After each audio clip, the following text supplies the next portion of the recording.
Here we have a pair of Transistor AM radios. I bought these. They were part of another lot that I bought. Had them for a while and actually haven't even really thought about trying to fix them. And they seem pretty much identical, but one of them is a little bit more interesting than the other. Now, if you look really close, this one's labeled Impact. So I don't know. Maybe they were trying to kind of knock off some RCA stuff without getting sued. I don't know. This one doesn't say anything. And then the box that I got with this lot actually says international. And there's no other information here. And one of these it had some clear plastic around it, which I seen pictures of that on Radio Museum, so that might actually be original. But I got these out and was just kind of looking at them, and I thought actually that one of these was not repairable. So this one is kind of your normal transistor AM only radio. You've got two audio transformers. You've got your mixer slash converter, and then you've got I guess this one just has a first IF and then a detector. So I think it has 5 transistors. I didn't look at it too close because this wasn't actually the one I was too interested. The battery clips broke. I don't know what year these were made, but I actually think that they're not. I don't think they're that old, really. And then this one has kind of like a knockout for a headphone jack, but there's not actually a headphone jack on the board. But yeah, I think these may have been made in the 80s or maybe even the early 90s. I know when I was a little kid in the early 90s, I remember there were portable radio or pocket radios that were AM only. They were really cheap, but these don't have any ICs that I can see. This is the interesting one. There's no transformers, unless they're really small and weird and they're on the other side of this board because I haven't pulled this out yet. There's no transformers. And there is, I believe I counted 1, 2, 3, 4. I believe there's 5 transistors, which is about par for the course, but there's no transformers.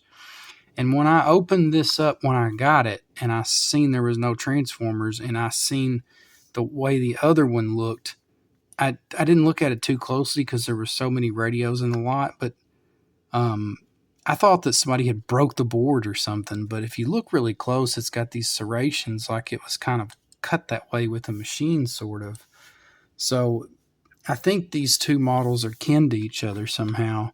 But this one has a headphone jack, and it's got that piece that's not knocked out on this one is knocked out here. So it's almost like the rear covers are, they're pretty much the same. This one's, got the golden seal of approval on it. But anyway, I was kind of hesitant to try to fix another one of these right now because I got some really cool projects coming up. I've got a ham radio that I'm wanting to build. I've got some circuit boards coming in for stuff. And anyway, I don't normally power this stuff up off camera, but I had a beat down the last one of these I tried to repair, and I kind of wanted to find something that maybe wasn't like, completely terribly difficult, kind of ease myself back into it. So I put the batteries in it kind of while I was sitting in the living room with my wife watching TV. And so I kind of think I know what's wrong with it. And it's not the electrolytic capacitors.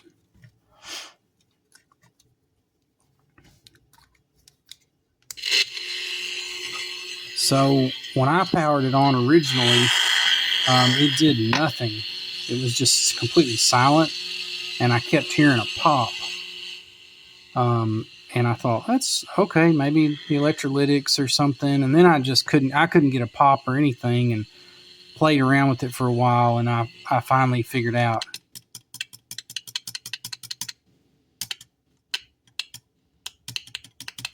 this, whatever is on the other side of that is really loose, like the speaker connection. But the reception seems to be, I mean, it's not great, but it's better than what I thought it was going to be. Roasted fresh after you order unbeatable flavor. Choose 120 period White Johnson. And I guess it's because it's only got one IF, or at least I'm assuming it only has one IF. I don't know. The stations never seem to get super duper clear. Even the strong ones. I mean, there seems to be a little bit of background static no matter what you do, and it doesn't seem to be very selective either. The stations, you can get a station to come in, but it's got to be a really strong one. Otherwise, they kind of walk on each other. So I don't know how this thing works. I just don't. I mean, I don't see how it works without transformers. I mean, not a single one.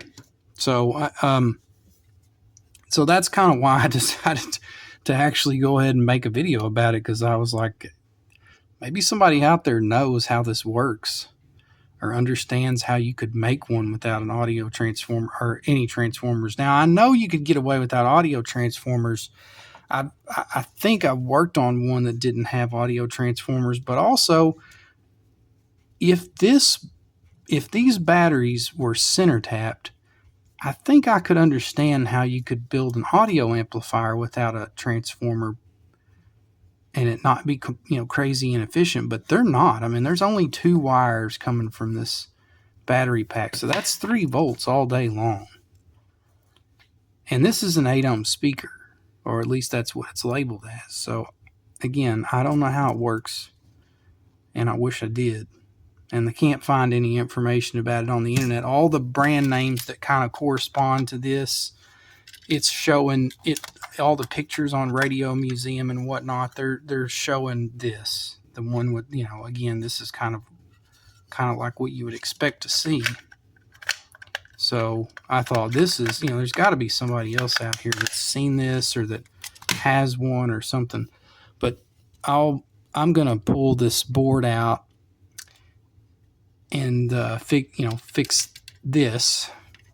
And then, I mean, there's only 3 electrolytics, even though they don't seem to be keeping it from working. But I think I'll go ahead and replace those electrolytics, and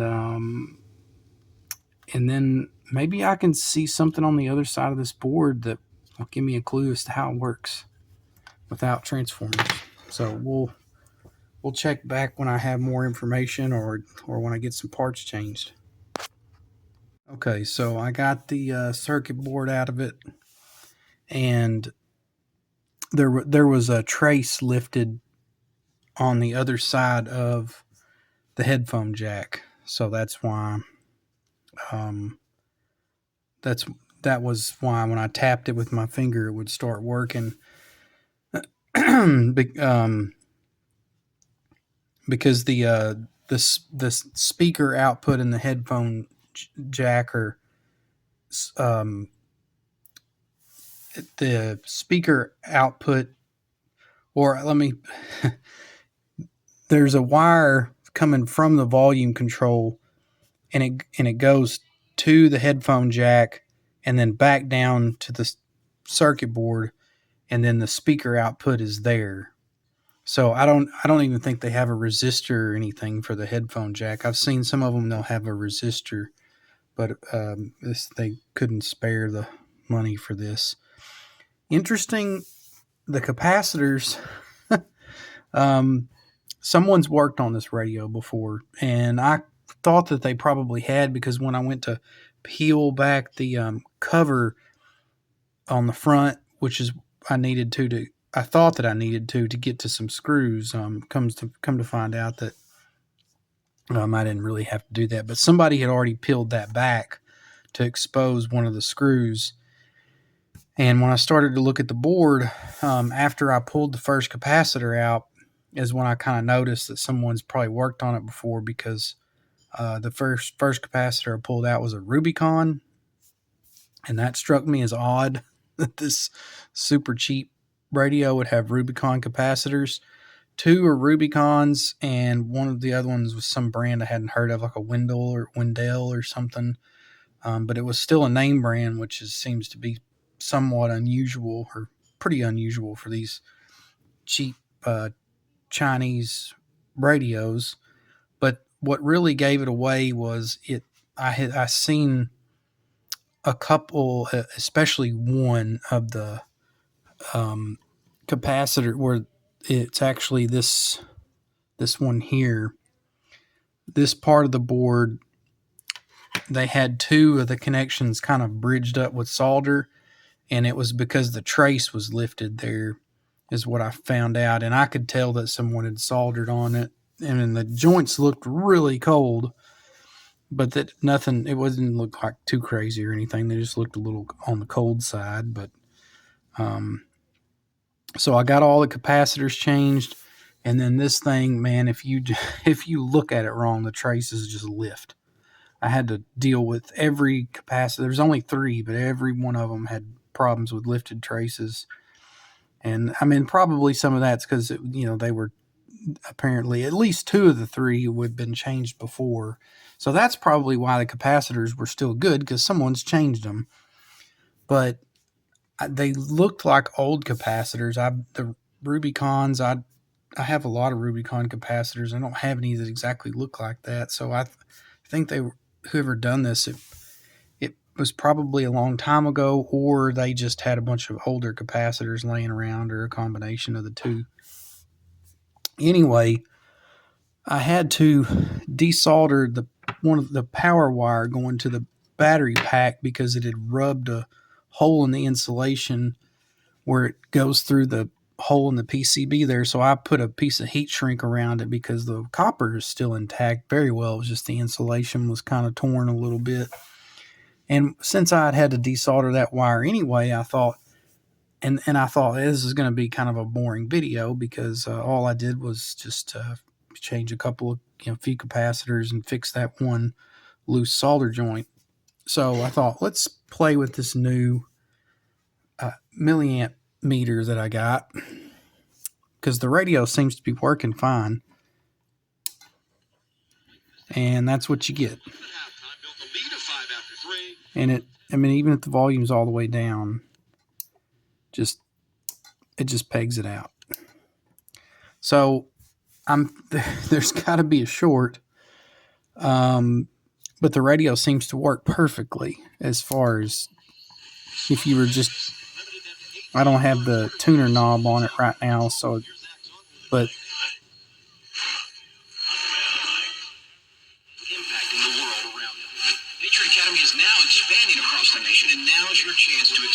I mean, it's easily working as good as it was before. But again, even with the volume all the way down, I mean, the needle just stays pegged out. And this goes up to 100 milliamps. So there's something going on. And I don't know what it is. I mean, there's a short. I went through this with the Jade I worked on recently. This is not what I wanted, especially because there's so many problems with the traces lifting in this thing that I kind of dread messing with this. But I think that I felt this transistor getting a little bit warm, or the resistor beside it. So maybe that's where the short is.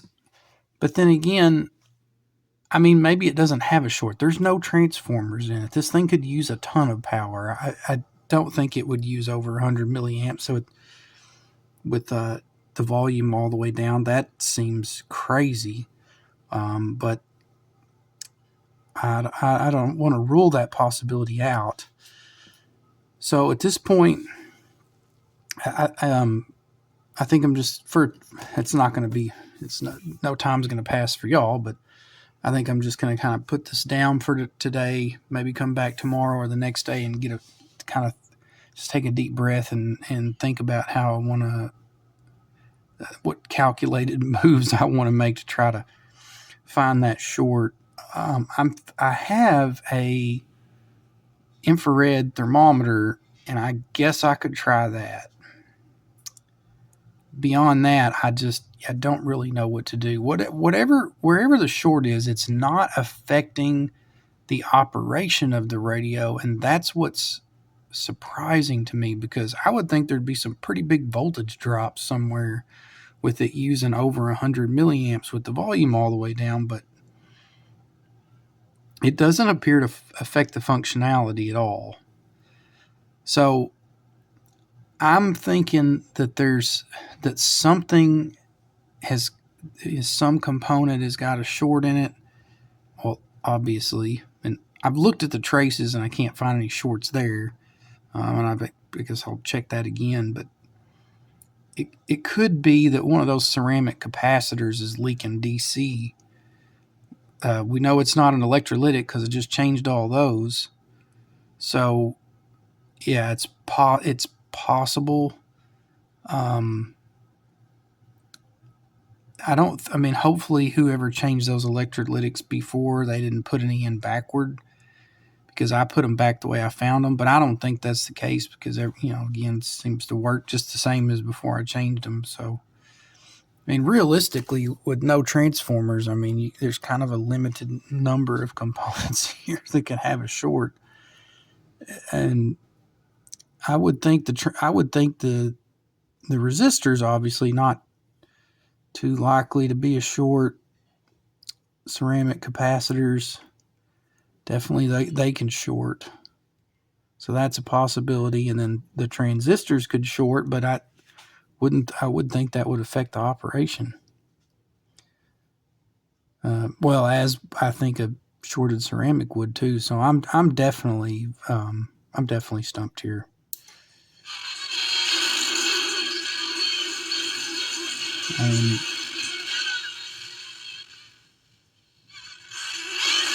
And I think I'll hook it up to my digital voltmeter. I thought this would be easier than using the digital one, especially, I only paid like $8 for it, but especially because sometimes I want an amp meter hooked up, but I also want to be able to use my voltmeter, which I have a couple others, but I like my Finercy is the one that I like. So, but who knows? Maybe this thing is just junk. So maybe I'll hook up the digital one. But anyway, I guess here in just a second, you'll find out how the story goes, even though it's going to be a couple of days for me. We're using 90-something milliamps with the volume maxed out, and with the volume all the way down, it practically doesn't change at all, which I find almost impossible.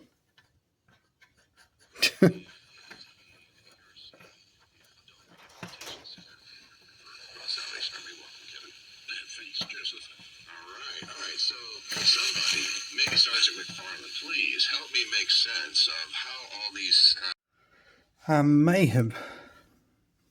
may have just discovered the wheel here. So I was playing around, just kind of taking some measurements from the audio output transistor,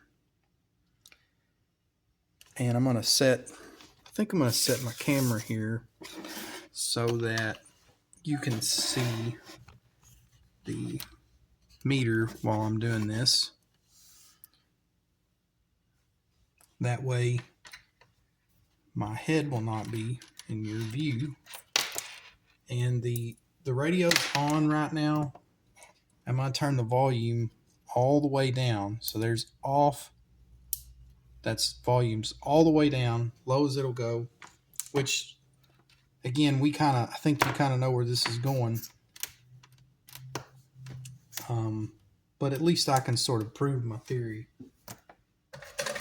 So I'm going to measure the voltage at the, this is at the biasing resistor for the base of the output transistor for the audio.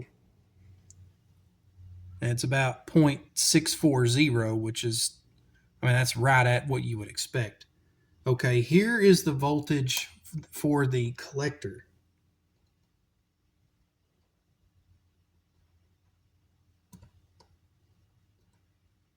So it's just right at 2 volts, which is a lot when the volume's all the way down. Here's the volume all the way up. Let's check those voltages again.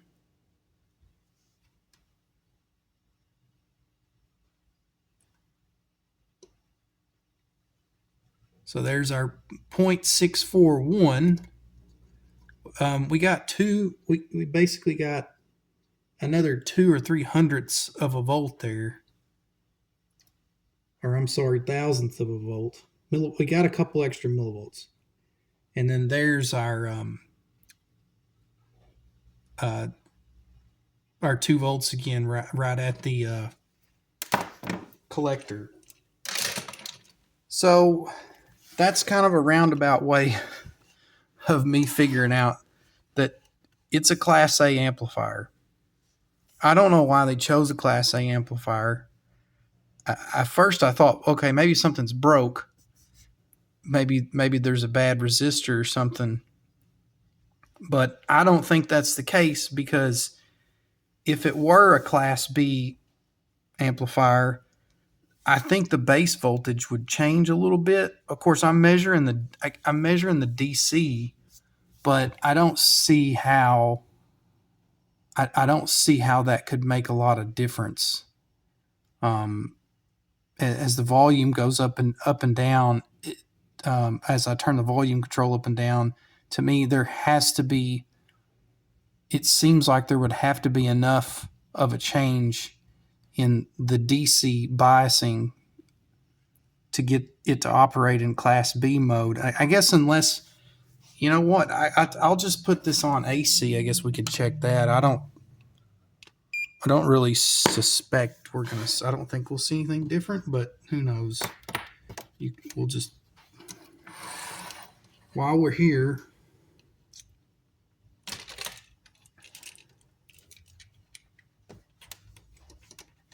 make sure this is turned on.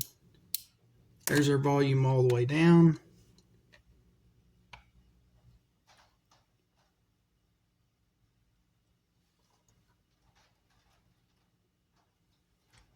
So we have no, on the collector we don't have any AC, and we have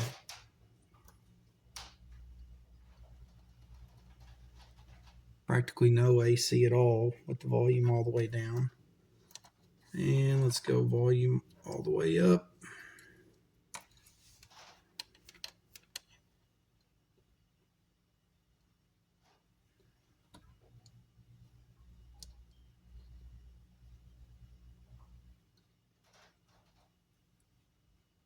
Oh.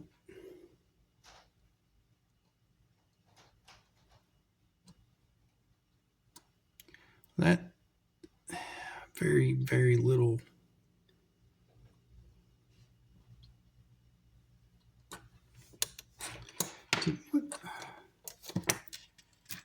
Make sure something didn't come unhooked. No, nothing's unhooked. Everything's connected power-wise still. So that's interesting. I should get at least a little bit of AC voltage there, I would think, but let's just go.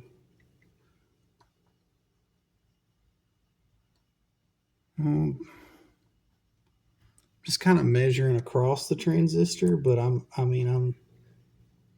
still not really getting a lot of AC voltage. So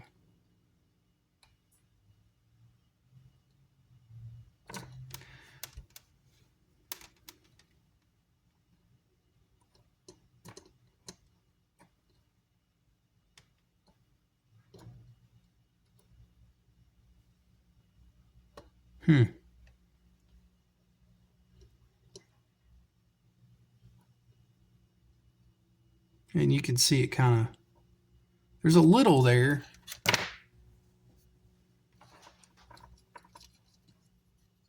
I don't know if that would change with the volume down, but, and maybe there is something wrong with it. Maybe it should be operating in class. Well, it does. It's basically the same thing with the volume all the way down. So, I mean, maybe I could find a better way to measure that. I guess I could try to use, I don't know, maybe I could use, I guess I could go to back and check the, I guess I could go from, I was going from the base to ground, so I would think I would have seen some AC voltage there that would have really changed with the volume control going up and down. If it in fact is a Class B amplifier, but it may be that the voltage is so small that my voltmeter is just not really picking it up too well, which I would think it would be sensitive to the millivolt. So I think my conclusion is that it is a Class A amplifier. It's supposed to be a Class A amplifier. That's how it was designed. I think the 2 volts at the collector of that transistor is a dead giveaway that it's a Class A amplifier. And those resistors, they all look kind of like the same brand and stuff and the same tolerances. So I think that I don't think anyone's changed those resistors. So there's probably some reason that they went with the Class A amplifier for this. Maybe they were trying to get the component count down to save money. Maybe it has something to do with they were able to do that a little bit easier without the transformers for whatever reason. I don't pretend to know the answer, but if you think about it, you've got a couple of AA batteries, and if you're using 100 milliamps all the time, which is what it uses, I mean that's not great. It's kind of terrible, but at the same time, the batteries would last for, I wouldn't say a while, but I mean they would last for hours and 6-8 hours. I don't know, maybe.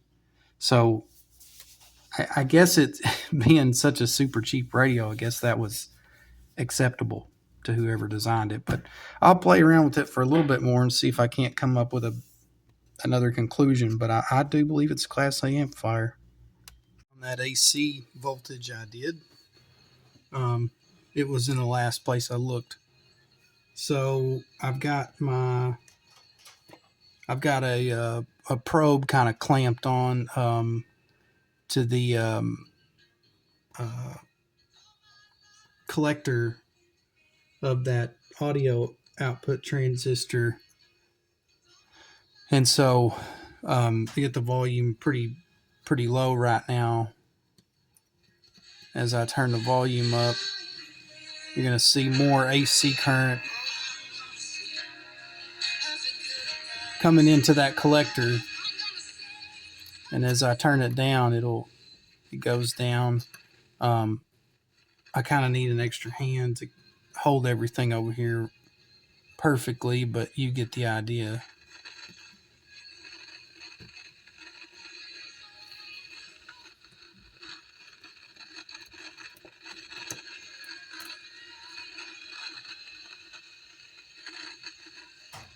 Fairly low volume, you can see. I'm bumping the tuner too, so that doesn't help, but if I turn the volume way down, we get nothing.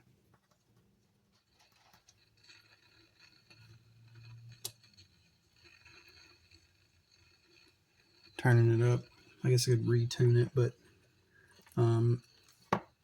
anyway, you get the idea, I think.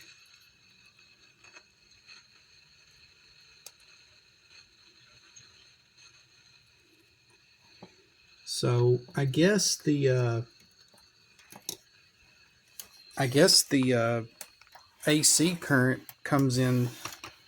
I guess it's fed in through the collector. I guess I could follow it back and see if there's an electrolytic or something nearby. I think it might have 2 audio stages. I'm not positive. I haven't actually checked into that. But it is a Class A amplifier. And also, so the speaker wasn't it had come unsoldered on that last test I did. We were seeing 2 volts at the collector, which is a little bit high because you've got 2 AA batteries. So 3 volts, you would expect it to be 1.5 if it was a Class A amplifier. When I connected the speaker, it's exactly 1.5. I think it was 1.55 when I measured it. So, and it doesn't change with the volume. And again, base current doesn't change with the volume. I can't find any AC current on the base at all, nothing. But I do find AC current on the collector, which is where the output is. So I don't know. Maybe the AC current coming into the base, if that's where it's coming in at, maybe it's just really, really small, and I'm not measuring it correctly. But either way, I don't think it's enough to bias that base in like a Class B mode. So that's interesting to me. But I guess you see all kinds of weird stuff out here in the wild. I think that about wraps it up for this one. Pretty interesting restoration / repair, whatever you want to call it.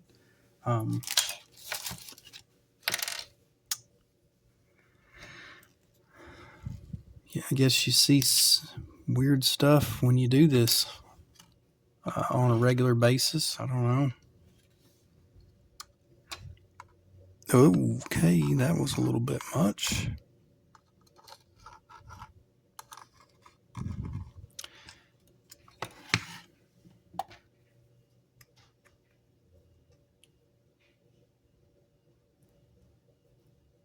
My goal is always, I want to repair them, but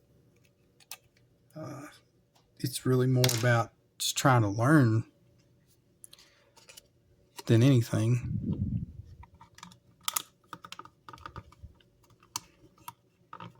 I don't know that that's going to win any beauty contest.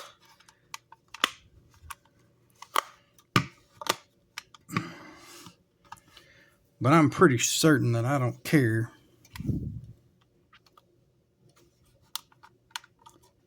Yeah, that off to there. Okay, so it's put back together, I guess. Disappointed. So he will say that. Our job is to trust but verify, to use an old Reagan term, because I am not convinced that he is the moderate Muslim that he says he is. Because again, Sharia demands and both Muslims and non-Muslims submit. The audio, the background static, But verify. I guess Okay, so it's still there a little, but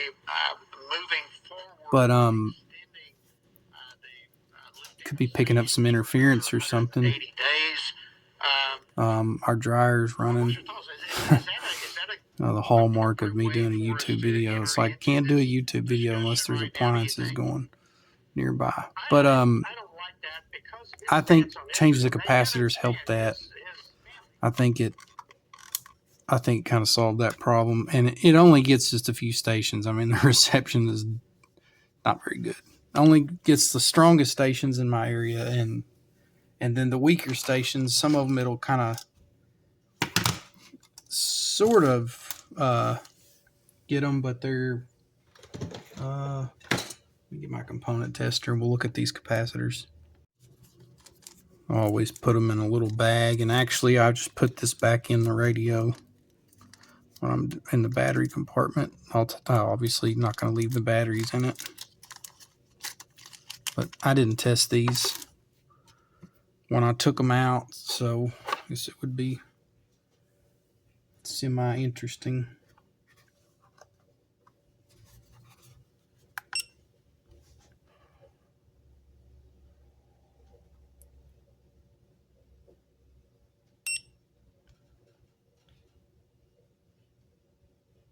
I think this one's 100.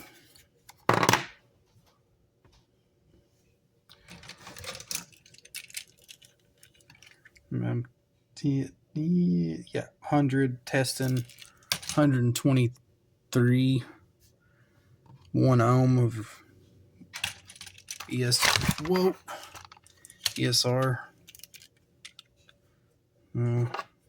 This one is a 0.1.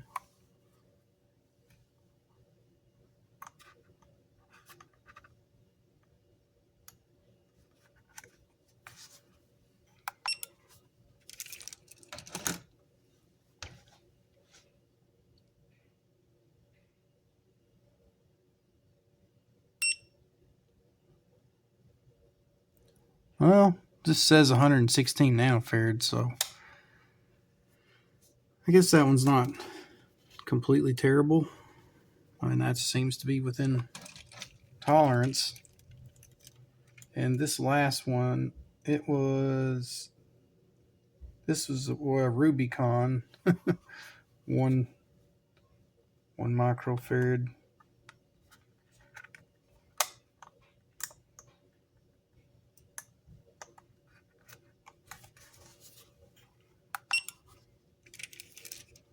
I'd be curious. I bet this one's still pretty darn good. I mean, none of them, the capacitors, I mean, you heard it, they weren't really the problem. Right, I mean, 1 microfarad, I guess that's kind of not great. I don't think 2.6 is great ESR, but I don't think it would stop it from working. So anyway, we looked at the capacitors. You got to get you got to do the electrolytic capacitor porn thing, right? The funny thing is I kind of thought, hey, if it's bad electrolytics, I mean, at least I could change those. That would be fun. And it is, but and you change a whole bunch of them. I won't lie and say it's as fun as it used to be, but I just can't see taking one of these apart and restoring it and not replacing them because they're probably bad, and I've got so many of them laying around. So, but that's I guess that's a wrap for the model. I did find the model of it on the other side of the board. It is an IC90-J. I don't know if I said that already or not, but so -J. I'd Google it, can't find anything on it. You can find the IC90. Again, all the photos that I've seen, they have the transformers. So hopefully somebody out there watches this video and they're like, hey, I know how that works. I've seen this before, and can give some insight to the rest of us who are not so well versed in this stuff. But I appreciate y'all watching, and we will find another one to fix.